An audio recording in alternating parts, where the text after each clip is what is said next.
Welcome to Caribbean Business Review, where insight meets impact.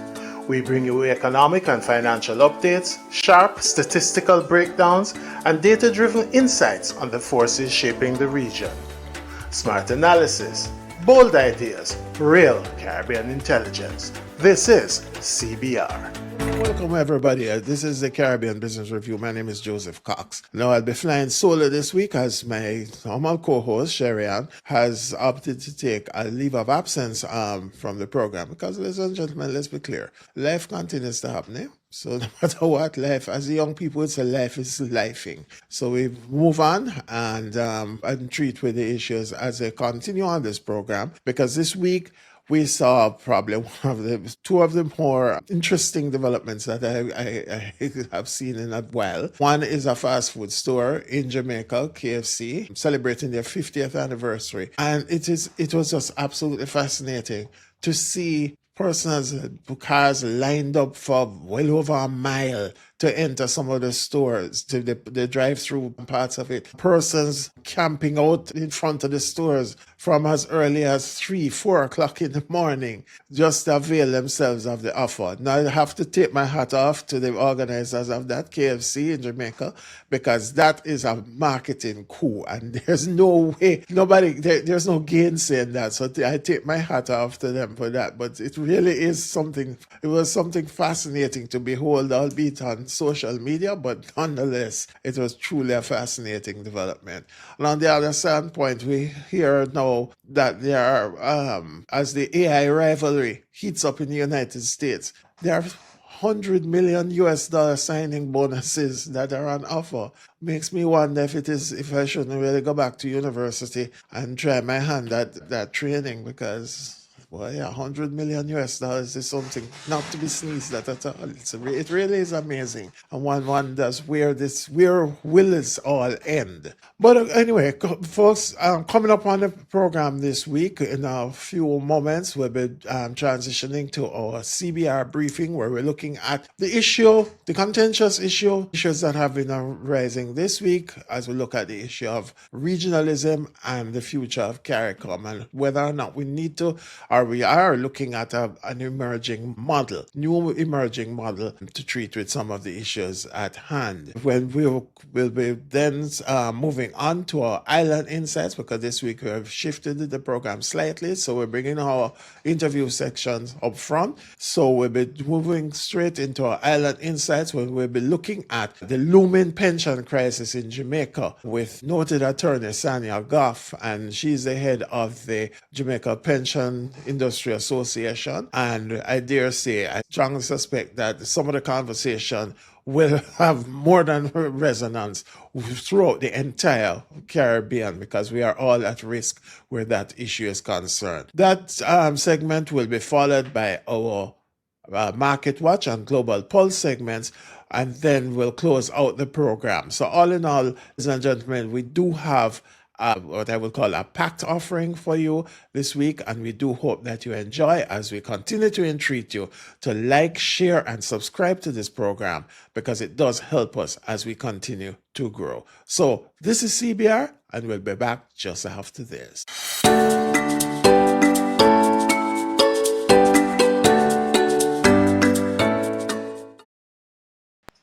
This is a CBR briefing, where Caribbean strategy meets global complexity. I'm Joseph Cox. Today we turn to rising tensions in regional integration. Leaders from the Organization of Eastern Caribbean States, the OECS, are openly questioning the value of staying the course with CARICOM. At the latest OECS assembly in St. Vincent, St. Lucia's opposition leader Alan Chastanet posed a blunt question. Quote, "Would the OECS be better off negotiating bilateral deals with larger CARICOM states like Jamaica and Trinidad instead of remaining bound to a non-functional regional trade model?" End quote. OECS Chair and Prime Minister of St. Vincent, Ralph Gonsalves, echoed similar concerns. He called for a serious review of OECS participation in the CARICOM single market and economy, citing persistent inequities in trade, manufacturing, and access to foreign exchange. Now let's be clear. The OECS, like the Bahamas, could opt out of the CSME while maintaining functional cooperation within CARICOM. But there's a bigger picture. We may be witnessing the emergence of a new geopolitical scenario where the traditional model of Caribbean regionalism gives way to something more fragmented yet flexible. At the center of this shift is a potential Northern Caribbean alliance and a recalibration of relationships across the hemisphere. Imagine this. Jamaica, Cuba, the Dominican Republic, the Bahamas, and Trinidad and Tobago forming a bloc grounded in proximity, economic scale, logistics, and shared concerns around security and migration. Jamaica and the Dominican Republic are already converging, driven by growing trade and investment. Cuba, though politically distinct, remains geographically integral. The Bahamas serves as a financial and transshipment hub, and Trinidad continues to anchor regional energy markets. Together, these countries could consolidate influence across tourism, energy, logistics, and services, offering a counterweight to the slower-moving CARICOM apparatus. Meanwhile, a southern arc of integration is also taking shape. Barbados is showing signs of closer alignment with the OECS, culturally, diplomatically, and in its advocacy for small states. A Barbados OECS nexus could strengthen regulation, boost diplomacy, and deepen shared systems. Guyana, with oil wealth and landmass, is pivoting towards South America, building ties with Brazil and Suriname and leveraging the Amazon Cooperation Treaty. Belize, always a bridge state, is leaning further into Central America, linking with Guatemala, Honduras, and Mexico through trade and infrastructure projects. Now, this isn't disintegration, it's diversified integration, where bilateral and sub-regional partnerships may supplement or even replace older models like CARICOM and the CSME. Let's break it down. Northern Caribbean, with a core focus on logistics, tourism, energy, and services. OECS plus the Barbados, deep integration, shared regulation. Guyana, South America, infrastructure, energy, food security. Belize and Central America, trade, land transport, logistics. The implications? Trade policy becomes more flexible but less uniform. Security cooperation shifts to overlapping frameworks. Free movement may become selective, not universal. And yes, bilateralism may become the new normal. We're already seeing countries sign sector-specific MOUs in energy, agriculture, fintech, and education outside CARICOM's formal structures. So the question isn't whether Caribbean integration will survive, it's what form will it take next.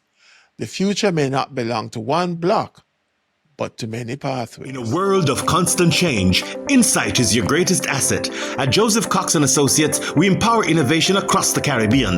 Whatever your challenge, we can help. We're proudly customer-centric, offering bespoke solutions tailored to every partner. From innovation and digital transformation to leadership and policy, our services are designed to deliver lasting impact. We partner with leaders across sectors, from finance and government to energy, tech, and infrastructure, helping them navigate complexity with confidence.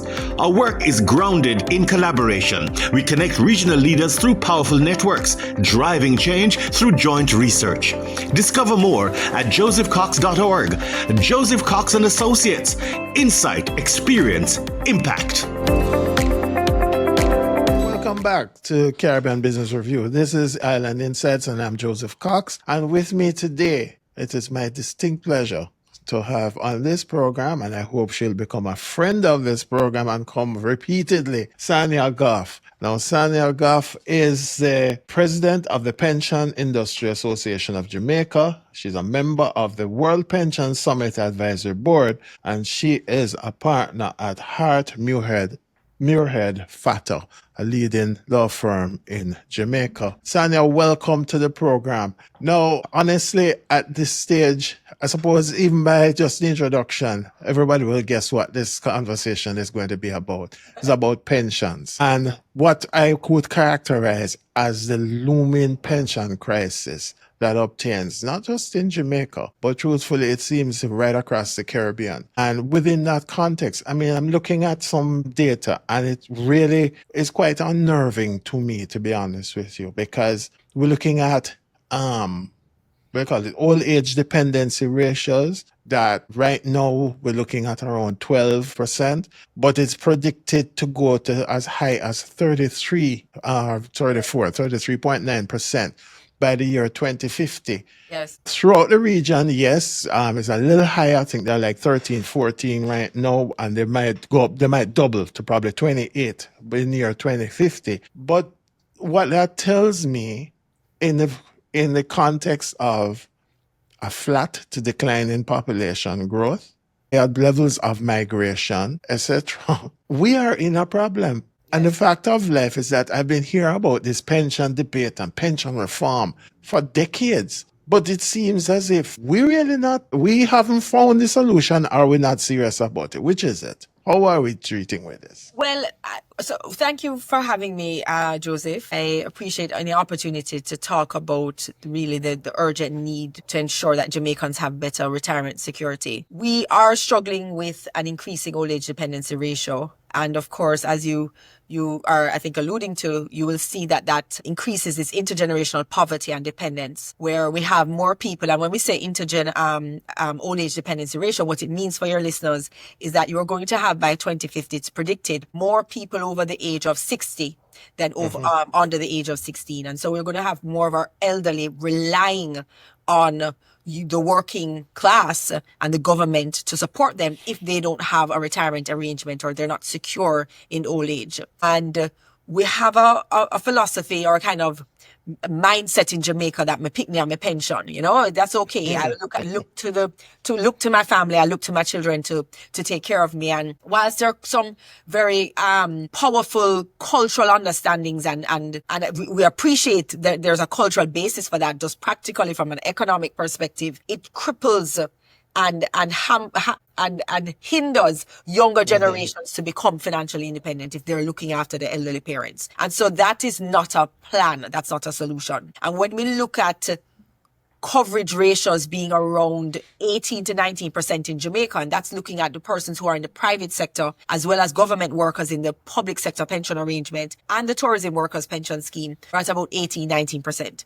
If we take those out, just private sector specifically, it's at 11%. So it bounces up to 18-19 when you consider those in the government pension arrangement and the tourism workers pension arrangement, which is growing, but it's not at a sufficient rate. And you are correct, after decades of encouraging people to save for retirement, telling people about the benefit of retirement security, and people seeing for themselves the harsh and painful reality of old age poverty, because they see it for their parents, they may see it for a neighbor. People are not taking that first step to opt into a pension arrangement. If their employer already has one, great. I don't have a choice. You have to take the money out of my pension plan because that's just the arrangement, that's the law, and that's required in my employment arrangement. But where your employer doesn't have one, you find that there's a large prevailing inertia that people don't take the step to opt into any of the retirement scheme offerings, product offerings that are out there. And so we've been languishing in this very low coverage rate in Jamaica for some time. And that we can talk about the auto-enrollment proposal, but that's really where the PIAJ's auto-enrollment proposal comes in,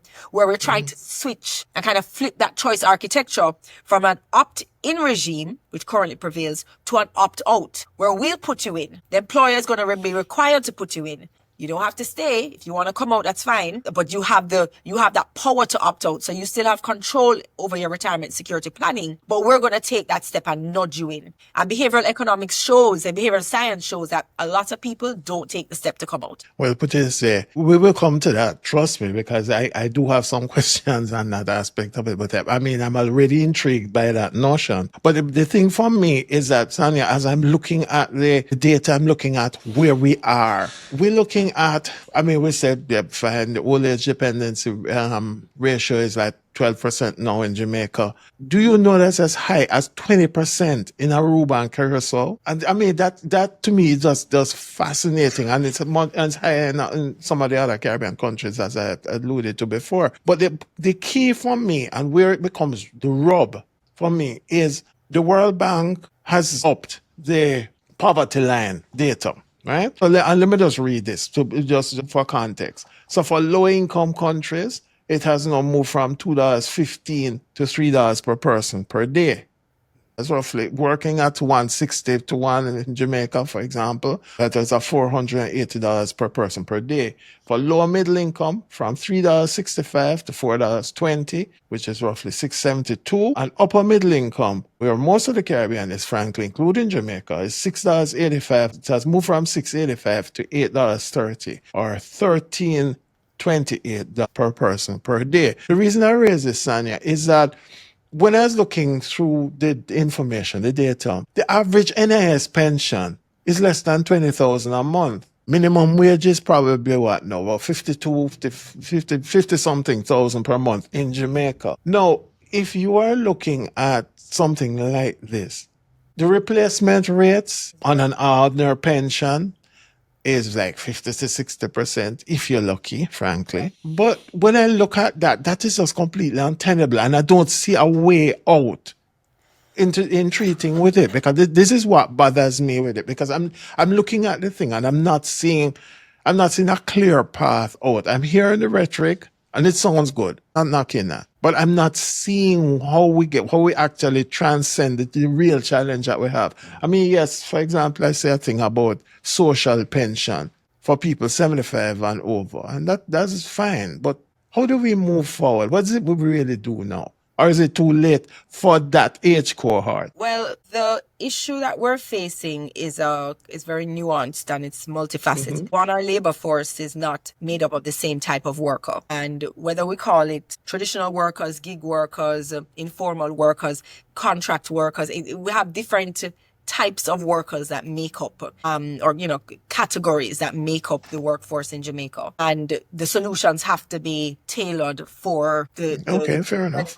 Kind of the demographic and the nuanced situation we have here. So there has to be a political will and desire to drive pension reform as a part of national infrastructure and change. That has to be there. So we can talk a lot about it. We can have opportunities like this to engage, but a lot of the solutions will require the political will to get it done, right? So that's the first thing. I think we have to recognize that something like auto-enrollment is just one part of the demographic that helps the PAYE worker and those who are in a salaried job where you can deduct from their salary. But then we have about 40% of our labor force is informal. And so how are we dealing with them? There's no PAYE deduction for them. They're below the tax threshold already. And so how are we nudging these workers into a retirement arrangement? At the PIAJ's luncheon yesterday, Minister Williams was a guest speaker, and she said she really wants to do away with these categories of informal, gig, traditional, non-traditional. She says that work is work. And that is true. But we do need to recognize that depending on the type of worker or how they earn their money, how they are able to save for retirement is different. And so there are, we don't have to reinvent the wheel. There are models. We're not the only country that has had low coverage. We're not the only country that has to tackle this. We're not the only low country with the large, informal sector. If you look at countries in Africa, Kenya, for example, and Ghana, they have done a lot. India, they've done a lot around micro pensions and using technology and the kind of interface with your mobile phones and your different touch points to nudge people into saving for retirement. Those tools exist already in Jamaica. There are a number of touch points. We have some of the largest remittances in terms of inflow of remittances. That's a touch point. Yes, indeed. Jamaica may not be able to buy dinner tonight, but they will buy their lotto tickets. That's a touch point again, right? Jamaicans may not be able to pay their rent, but they have 2 cell phones, and we have the biggest mobile penetration, one of the largest rates of mobile penetration. Though mobile penetration is quite different than internet connectivity penetration. Of course. Right. But even so, we are over 100% in terms of mobile penetration if you look at Caribbean statistics, and maybe like at 70-80% when it comes to people who are connected to the internet. Those are gateway to nudging people to save. Micro pensions is a little different. It's small savings that you make more often. So we're looking at, leveraging the touch points all the time. If you go to the US right now and you walk into a public supermarket, a Whole Foods, you are invariably going to be nudged at the point of sale when you're checking out to put something to some cancer hospital, some Goodwill, something or another. And it's just a roundup. If you go to the gas station, you're nudged to round up. You go to collect your remittance at Western Union, put a little something before you even walk out with the money, put a little something. It's possible. Countries are doing it. We're not dealing with a unique problem, but we have to find the political will, and the economics have to work out, because the providers of the technology and the support to nudge you into a retirement scheme account, do the economics make sense to facilitate these accounts? And you have to think about the kind of counter to that as well, because there's a cost to maintaining these accounts at the retirement schemes, and if the balances are low or the fees are high, then your entire savings is eaten out. Can we have a conversation with retirement scheme providers around a different fee structure for low balances, for low income savers? We don't have enough sunlight on fees in Jamaica. Every retirement scheme provider, they have the investment manager negotiates their fees with pension plans on a one-on-one basis. Yeah. So how are we going to get better sunlight on fees so people can make more informed decisions? So to say, Joseph, I would never say that nothing can be done. We're not the only country in this position, but there are it's a multifaceted problem, and we have to have multifaceted solutions. No, I completely appreciate that point. But one of the things that strikes me with the conversations that I've heard over the years, and indeed I know with our conversation today, it will have to be treated with, is there is one aspect of it where we're looking at we should be looking at, I would say, how do we extend the effective working life of the more elderly in our society? Because the data is indicating that part of the challenge that we are having, and not just us in Jamaica, but right across the region, is that a number of persons are actually, how they transition to quote unquote retirement is long-term unemployment. They lost their job at, probably late 50s, and employers are not rushing to hire people at that age group. Right. So they transition to retirement, one. Two, but they have very good skills. They still have a lot to offer. Yes. Right? Because if we have a situation where retirement age in Guyana is 60. We are now, we in Jamaica have transitioned to 65, but you have places like Barbados looking at 68. You understand? So what I'm getting at is that when are we looking at the scenarios of one, extending the age, two, extending effective working life of those persons who are able. I mean, if you're sick, you're sick, nobody can argue about that. But extending the effective working life and contribution, the economic contribution of those persons who are within that age cohort as part of the solution. So in other words, you could easily have a situation where somebody works beyond 65, for argument's sake. You could have that they'll get a small incentive. How you designated that's fine. But have a small incentive to encourage them to continue working versus those who opt out earlier. You might have a small penalty that's attached. How can we start to look at some of those types of solutions? That is part of the arsenal, I think, that could help. 65 is the retirement age for the National Insurance Scheme, where you can claim the benefits at that age. In the private sector pensions, your employer can choose a retirement age between 60 and 65. And many of the older plans actually still have a retirement age of 60 for women and 65 for men. So there was a disparity from the very beginning. And that's a struggle, I think, that and part of the content we don't spend enough time on is how women are in a particularly vulnerable position for a number of reasons, that being one of them. But just stick up in. Don't lose your point, but just stick up in. Let me behave. Why in 2025 we're still having that conversation about this artificial distinction? Right. People are people. Agreed. And you find many plans are amending their retirement ages to ensure there's parity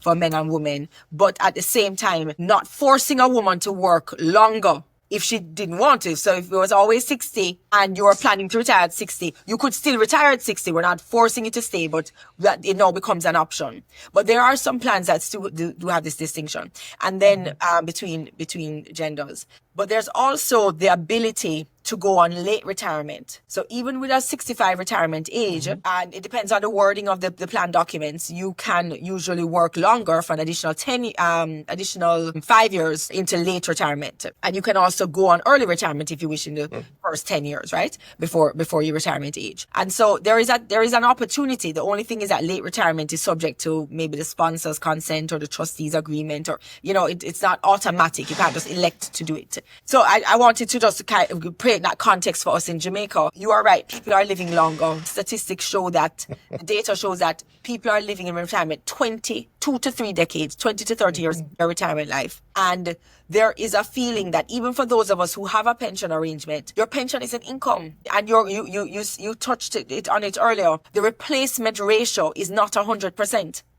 You might be at 60%, 70%, but recognizing you're at that replacement ratio at a time in your life when you're not earning a consistent income, but yet your expenses may well be increasing. You may not have childcare expenses, and you may or may not have paid off, or I don't know what the situation is, but you have health issues. You have to deal with a lot more considerations because you're not earning an income on a steady basis. And you are seeing people taking on in their senior years, taking on some of this gig work, consultancy work. Uber had a statistic, I think, the other day that said, the majority of their drivers at a point were over the age of 50. So that may not be what you see when you jump into an Uber in the US, but in terms of registered globally, you are seeing that people are taking on this extra, ways in which I can earn an extra income. And you're seeing people migrating from the traditional kind of working spaces when they retire to this gig work to try and earn extra income. We don't have, to my knowledge, on a national agenda, increasing the retirement age for private sector workers. At 60 to 65, I understand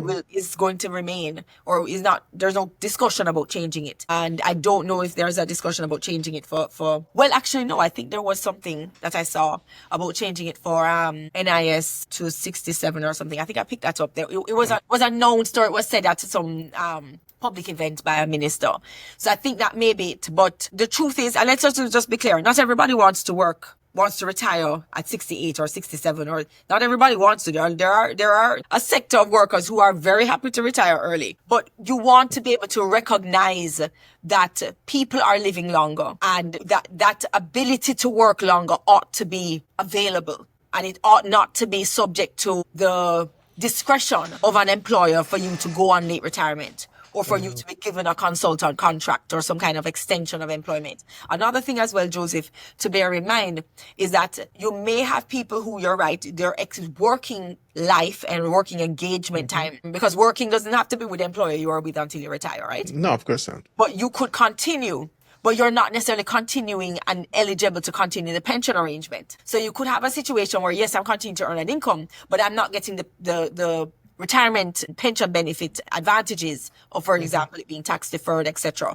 depending on the wording of the constitutive documents of your plan versus your employment arrangements. And sometimes there's a little friction there. No, I get you on that, but you see, reality of life is that, and this is where you talk about friction, this is where the challenge now comes between the politics and the actuarial science. No, Madam Attorney, I know you're not an actuary. But the thing is that when you look at the issue, the numbers as they are, they're not tenable.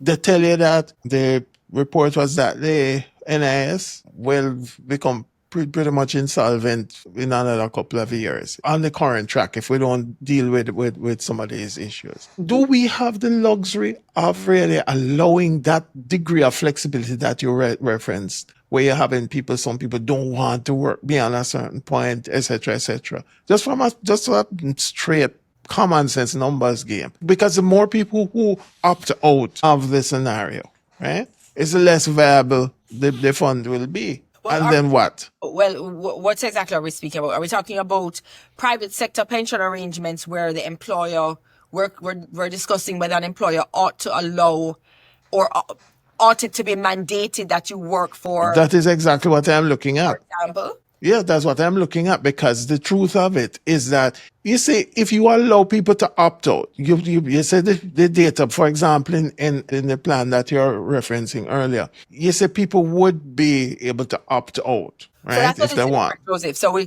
So we're talking about auto enrollment into a Right. pension arrangement, quite different from your employer's current arrangement, where you have to retire from that plan at 65 if you are not going on late retirement. So we're talking about, so auto enrollment is a scenario where you are automatically enrolled in any one of the retirement scheme products. So that's proven NCB, BNS, and that's where your employer doesn't have a pension plan. And so when you go to work at, John Brown Limited doesn't have a pension arrangement, and John Brown, the employer, has to put Joseph Cox in a retirement scheme. And John Brown, the employer, will choose proven. And you are going to be automatically enrolled in the proven scheme. Deductions will be made from your salary, and you can opt out if you wish. And there will be auto escalation, so the contribution rates will increase over. And if you opt out, that's fine. But there's going to be auto re-enrollment as a proposal, and you will be put back in the plan. Because oftentimes when you choose to opt out, you're opting out because right now I have car to fix and a roof leaking and I can't think about saving for retirement, even though long term I would love to be able to. So you get auto re-enrolled, and there's auto escalation. And so that's the auto enrollment proposal in a very, very loose kind of. Yeah, sure. No, that you are then subject to the retirement age of that retirement scheme provider, which is typically it's set at 65. You retire at 65. Separately, you have some sponsors, some companies, some employers who have a pension plan. Grace Kennedy, Jamaica Producers, they have a pension plan in place. So if you go to work for them, you must be a part of their pension plan, if assuming you satisfy the eligibility requirements. Those pension plans have their retirement age as well. They can right now they can't set the normal retirement age beyond 65. So I'm with you there. Ought it not to be a later age? But it's not just, but even though it's set at 65, and that's the highest age, it could go beyond for an additional 5 years, up to 70. Okay. Which is actually more than what a number of countries are statutorily doing. And then we are at 65 on the NIS, that's the first pillar of our pensions, and we're talking about moving that. I believe I read something on that we're talking about moving that age.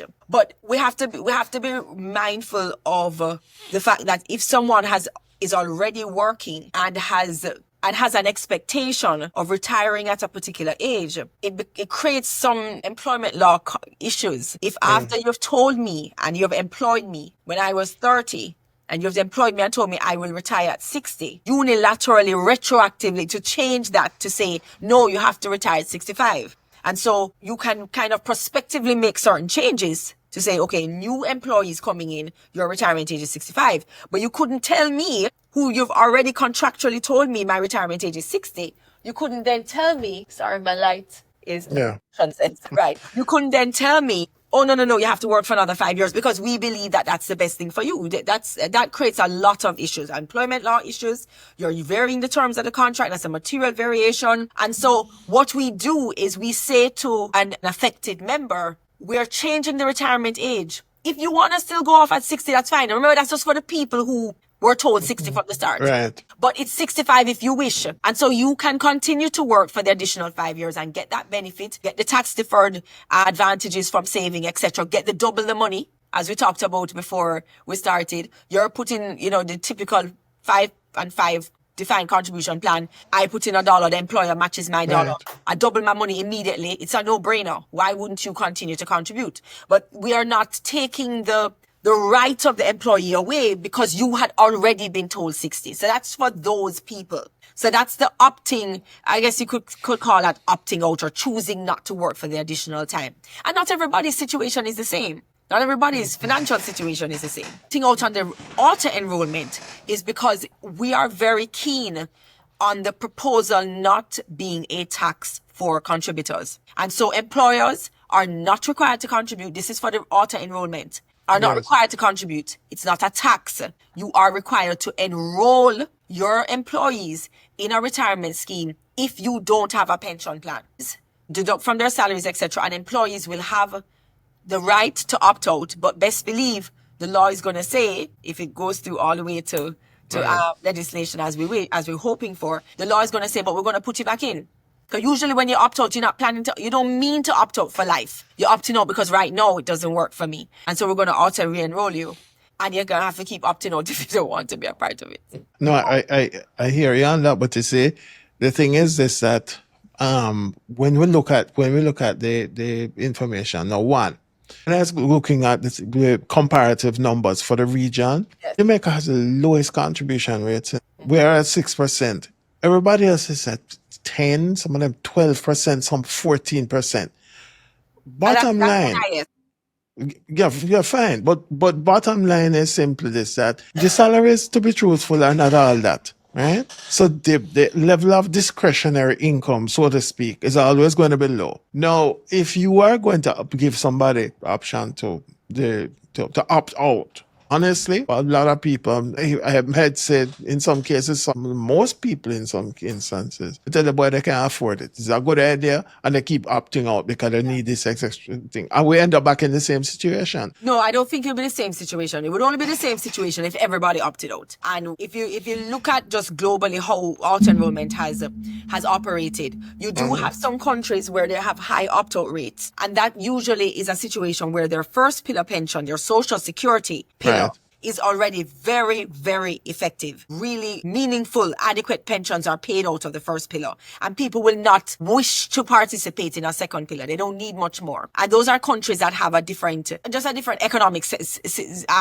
structure around their pension savings. The countries that we look at as we think in terms of modeling, like the UK, like certain states in the US, and we're looking at their opt-out rates, we're seeing that the average is, like I said, in UK, 10%, which is kind of held up as a model of success. But I attribute the UK success because the employer in that instance is required to contribute. Very similar to our tourism workers pension arrangement. So tourism workers pension arrangement, the tourism worker doesn't have to join, but if he does join, the employer must contribute up to a certain point for that employee, that tourism worker. We are not proposed, and by the way, and it's moving along and it is gaining traction, right? Every report we're hearing of more tourism workers who are in the fund. This is not, right. Whilst the auto-enrollment proposal isn't looking or seeking at this point for the employer to be required to contribute, we do think that stickiness, we lose the ability to kind of improve the stickiness, because if you get double your money, obviously people are going to be more inclined to stay. And that's what we're seeing. We see in the UK a low opt-out rate, and it is largely attributed to the fact that the employer is required to contribute. In jurisdictions where the employer is not required to contribute, we're seeing opt-out rates at 23% to about 30%, so maybe a third. But let me tell you something, Joseph. There is no solution that is going to get everybody in the retirement security net. It's not possible. We have to take it. We have to attack it sector by sector, demographic group by demographic group. And if we are looking at the PAYE workers, we're looking at maybe getting 70 to 100,000 workers more in the security net, in the retirement savings net than we had before. That is success. That it could potentially move this 18% coverage to 30%, to 40% coverage. And if we continue to build on the tourism workers pension arrangement, we could see that gaining more momentum. And so it's not going to be raising the retirement age only. It's not going to be auto-enrollment alone. It's not going to be micro-pensions alone. It's not going to be podcasts like this where people kind of get a little, nudged and understanding how important. It's not going to be that. And some of it will be social pensions. Some of it will be government support, because in some cases we're too far gone for a certain sector of our elderly people. But the statistics are dire, and the situation, it's alarming. If we firmly believe, if we have the political will, and we certainly got the commitment from Minister Williams yesterday at the luncheon, that pensions and reform is moving, no longer going to be a back room type conversation. It's moving to the forefront of the political agenda. And we got the endorsement and support for auto-enrollment again, looking at micro pensions alongside the FSC to see how feasible that is. A simple question, Sanya. How long will this take? You see, I'm getting very weary of hearing the promises, yes, that's a priority. You're right. I said in my speech, my president's remarks yesterday, I said that, if we keep showing up, we being the PIAJ, we keep showing up with clarity, credibility, and just enough stubborn optimism that change is not I just like possible, that. it's inevitable. The truth is that legislative change, regulatory change, just structural change, it takes a long time. It takes a long time in Jamaica. It's not unique to Jamaica, but it does take a long time in Jamaica. A lot of it is the quiet, determined advocacy and pushing to get it done. But you are right. I don't have a timeline, and you're right. We've been having these conversations for a long time. But more has been happening. More has been happening. There's been more energy and push for change and sensible proposals before the relevant ministries now than you've seen in the last 20 years. And Well, so, that is comforting, but there's one piece of legislation I would love to see put on the table, and it's the one dealing with ageism, because that is a real issue. I mean, you raise the issue about the disparity with women, the gender disparities. We have issues where women are discriminated against in the sense that one, coming up through childbearing years, you have employers who discount the wages deliberately to account for any time that they might go after have children, etc., etc. That is nonsense and should never be allowed, facilitated in any way or form. On the other side now, there are people when they hit 50 something, the employers start to treat them like absolute garbage, to put up a point on it, for the simple reason that they know that once a person loses a job at that age, functionally for a lot of them, unless they have experience in the private sector, otherwise, for a lot of them, that's the end of their career, right? So to me, ageism and of course the open discrimination now against hiring older people, that's an issue. So it seems to me that that's also something that's impatient of legislative relief. Yes. And, we need to be looking at those things as well. Yes, I agree. There's a kind of what I'd said, moving away from the numbers and understanding the softer side of the issues as well. Yes, I agree with you. No, so I mean that is it. And Sanya, as we wrap up this conversation today, I want to ask you a very simple question. 3 to 5 years time, how do you see our pension landscape in Jamaica, across the region? Is there going to be any difference, or will persons like us be sitting down having these wonderful conversations? Well, I hope whatever I say, it doesn't get played back. It's not optimism. But I do think in 3 to 5 years, my anticipation is that phase 2, which is the reform, what we call the adequacy phase of pension reform for private sectors, that will finally be in law. That will improve certain regulatory kind of operating frameworks that we have currently existing for pension plans. I hope to see greater liberalization on the investment regulations for pension funds, and that I guess on the table Sure? posture. You sure you wanted that? Because what I see people do is the pension funds to do now is build a whole lot of Airbnb apartments, frankly speaking. Well, you do I'm have not some sure it's the pension best funds- thing to Well, do. you do have pension funds who are buying into those kinds of investments. When you look at the investment regulations overall, there are still a lot of quantitative and in some cases qualitative restrictions. The truth is every fund is different. And investment managers and trustees need to have, I think, more space to more viably hunt better returns at the most Okay, acceptable fair enough. levels of risk. But each plan is, as I said, different. And I will say that across the board, I find that our investment managers net tend to be very prudent, tend to be they take their management of the plan quite seriously. But we are constrained. I mean, we have limitations around investing in CARICOM countries. We have limitations around private equity. We have limitations around some of the non-traditional asset classes. And so looking at that, I know the BOJ, they've issued their guidance last November, not a guidance, but a draft bulletin on wanting to look at the liberalization and also widening the allowance for FX limits. I'm hoping that we will see that, and what we'll see is better returns as a result for our beneficiaries, because it makes no sense that you have this 800 odd billion assets in pension funds and we can't actually invest that money to yield better returns, right? According to the level of risk for the relevant plan. So we're wanting to see the kind of liberalization there. The FSC has said that they want to move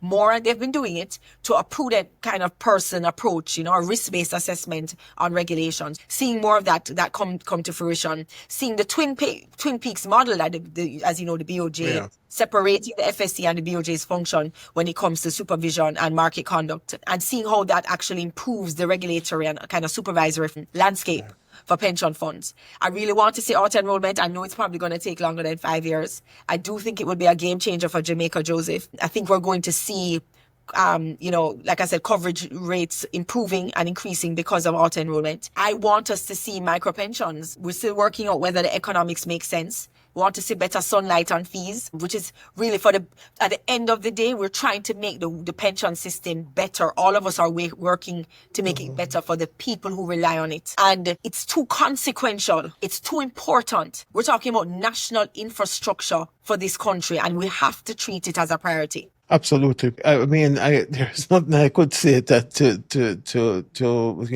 really counter that. The one question I know people will ask listening to this program ask, but you see, interest rates have been going up in some respects. The whole investment portfolio, the dynamic has changed, and there are better returns to be had in some respects. But the yields from the pensions are really not encouraging. I agree. I think that has to be, and trustees need to wake up around that conversation as well, because I find that too often you may find trustees who are not pushing their investment managers to do better, to do more, right? And the fact is that statistic is not the case for every pension fund. So there are managers who are getting it right, and then there are managers who aren't. And there needs to be a real look at the concentration risks of some of the portfolios. Trustees really taking seriously their fiduciary obligations to interrogate and audit, no pun intended, the results and the returns. But everybody, you can't be looking to somebody else to do your job, right? So we all kind of have to play a role,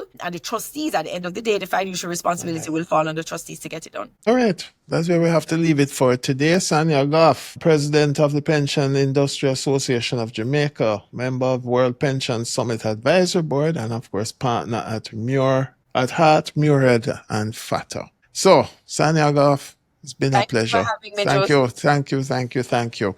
This is a conversation that is not, the good part of it, the conversation does not end here. Right. I think the debate starts here. Yes. So thank you very much, Sanya. Thank you, Joseph. Appreciate it. Right, good. In a world of constant change, insight is your greatest asset. At Joseph Cox and Associates, we empower innovation across the Caribbean. Whatever your challenge, we can help. We're proudly customer-centric, offering bespoke solutions tailored to every partner. From innovation and digital transformation to leadership and policy, our services are designed to deliver lasting impact.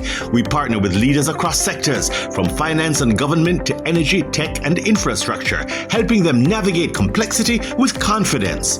Our work is grounded in collaboration. We connect regional leaders through powerful networks, driving change through joint research. Discover more at josephcox.org. Joseph Cox and Associates. Insight, experience, impact.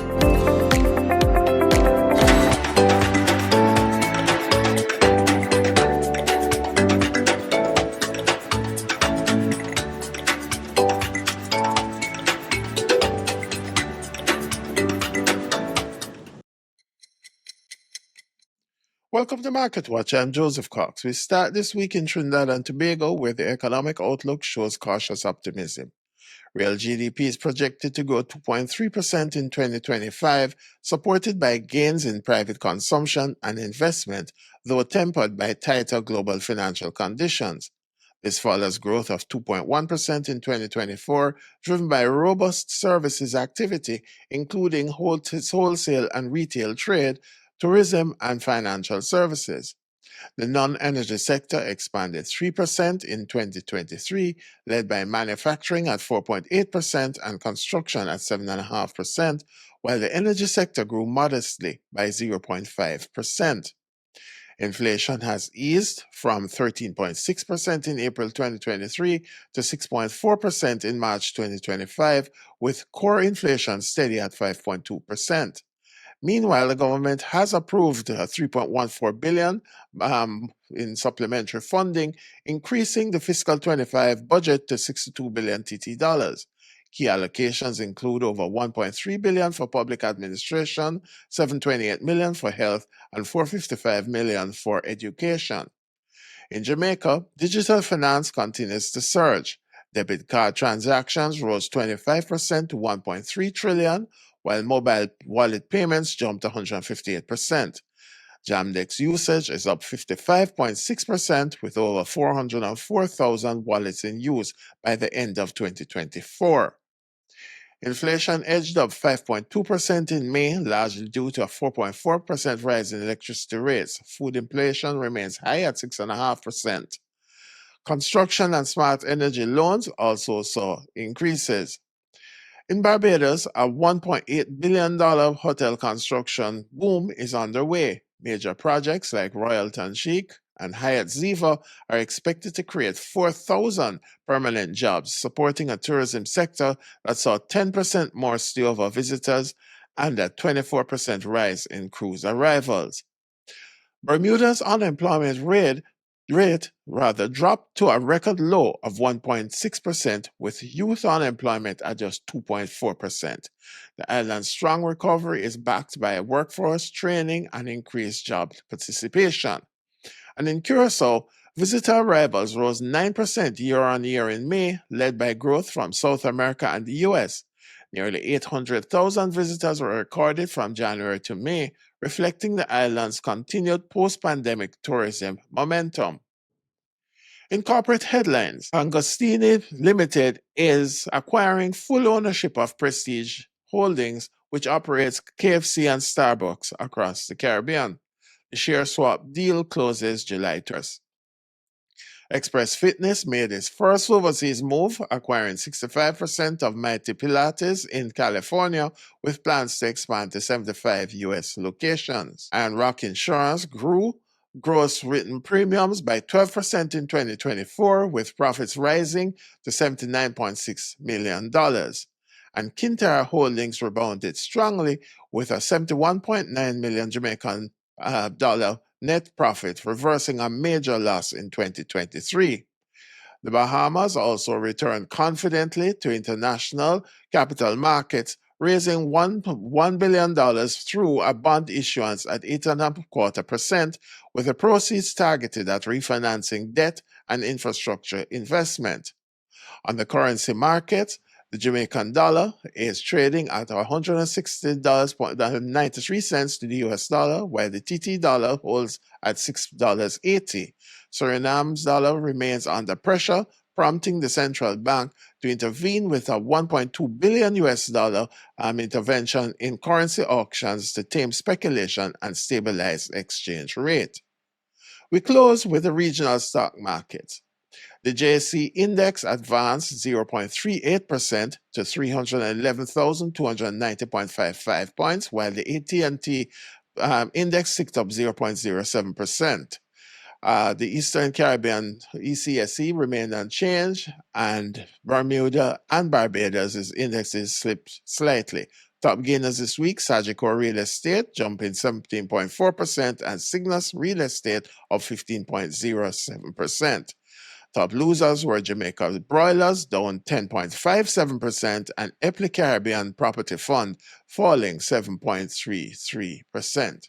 Now that's it for this edition of Market Watch. I'm Joseph Cox.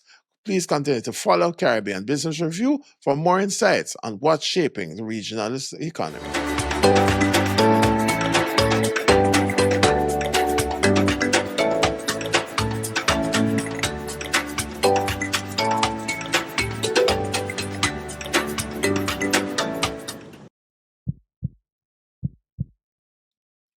Welcome to Global Pulse, your weekly roundup of global developments shaping trade, finance, and geopolitics. I'm Joseph Cox. Let's dive into the top stories making headlines across the world. China has announced the removal of export tariffs for all the African countries with formal ties in a move to counter U.S. protectionism. The shift, unveiled at the 2025 China-Africa Economic and Trade Expo, benefits 33 least developed African nations. African exports to China topped $170 billion last year. In Pakistan, remittances have surged to $34.9 billion so far in fiscal year 2025, up nearly 29% year over year. May alone brought in $3.7 billion. Turning to North America, Canada's housing market saw its first monthly gain in 6 months, with home sales up 3.6% in May. However, prices fell 1.8% and sales remains well below the 5-year average. Analysts warn that soft labor conditions and trade tensions could weigh on the rebound. Meanwhile, Nigeria's inflation slowed to 22.97% in May thanks to a statistical rebasing and an easing food prices. Still, month-on-month costs rose for key staples, keeping pressure on household budgets. In energy news, OPEC Plus fell short of its May output target, adding only 180,000 barrels per day, while Kazakhstan continues to overproduce. Despite geopolitical tensions, including Israeli strikes on Iran, OPEC has signaled no immediate supply response. Sri Lanka posted a 4.8% GDP gain in Q1, with industry and services leading growth, while agriculture contracted slightly. Manufacturing and construction remained bright spots. In tech, Meta is monetizing WhatsApp, rolling out ads in the Updates tab and launching premium content subscriptions. With over 3 billion users, Meta plans to take a 10% cut of channel fees and is investing heavily in AI. Back in Pakistan, tax exemptions for the new special economic zones are being phased out under IMF reforms. Existing SEZs retain benefits until 2035, but the shift aims to broaden the tax base and reduce abuse. Canada's airports generated $123.5 billion in output last year, supporting over 435,000 jobs. The Canadian Airports Council is pushing for more infrastructure investment to sustain this growth. Central banks were in a holding pattern this week. Bank of Canada held rates at 2.75% amid a 7% unemployment, whereas the U.S. Federal Reserve held at 4.25% to 4.5%, projecting 1.4% GDP growth. Bank of England also remains steady at 4.25% as inflation concerns linger. Global shipping costs are rising sharply. Insurance premiums in the Persian Gulf are up over 60%, while Israeli port risks have tripled. War tensions and cyber threats are also heightening volatility in global trade routes. U.S. mortgage demand fell 3% last week despite easing rates. Refinance activity dipped and loan sizes hit a 5-month low with tariff concerns weighing on sentiment. In commodities, West Texas Intermediate crude slipped 0.28% to $74.93, Brent crude fell 2.33% to $77.01, and OPEC basket rose 1.7%. Natural gas dropped 3.56% to $3.84. In global equities, Germany's DAX and Hong Kong's Hang Seng both gained over 1.2%. France's CAC 40 rose 0.48%, while the UK FTSE dipped slightly. In the US, the Dow inched up over 0.08%. Japan's Nikkei 5 fell to 0.22%, reflecting concerns over the yen and export competitiveness. Now that has your global pulse for this week. I'm Joseph Cox. This is CBR. Okay, folks. Well, that's a wrap for us for this week on Caribbean Business Review. A very special thanks to Sanya Goff, who is the president of the Pension Industry Association of Jamaica, for her insights into what's really happening in that space. And I dare say, if that should be an eye-opener to us all, because the issues that have been raised or were raised, frankly speaking, confront us right across this region, and it should be, I do hope that it represents a wake-up call for many of us, to be frank with you, with those issues. As per usual, a brand new issue of the Caribbean Financial Dispatch is now available, and for persons who wish to be added to the subscription list, the growing subscription list, reminding you that what you'll have to do is simply drop us a note at caribbeanbusinessreview@gmail.com for your name to be added to the list. listing. You can also avail yourself of it by joining us on the WhatsApp channel for Caribbean Business Review. You have to look it up in what Sheriana tell me, the statuses of WhatsApp. And of course, follow us on our other social media channels on LinkedIn, Instagram, etc., as we continue to build out this program. We do continue to extend a profound thanks to you, our audience, for your continued feedback as we continue to strive to improve this product to the point where we would have gotten rid of all the hiccups and all the the teething pains that come with growth and a new offering. We also wish to thank our listeners on MKR Radio for their overwhelming support thus far, and we do hope that we continue to really resonate with you as we continue to grow this product. So, ladies and gentlemen, as I say, I thank you very much for your attention this week. And indeed, we entreat you to continue to like, share, and subscribe to this program as it helps us to grow. So until such time, indeed, next week, same time, same place, God's willing, I'm Joseph Cox, and this has been CBR.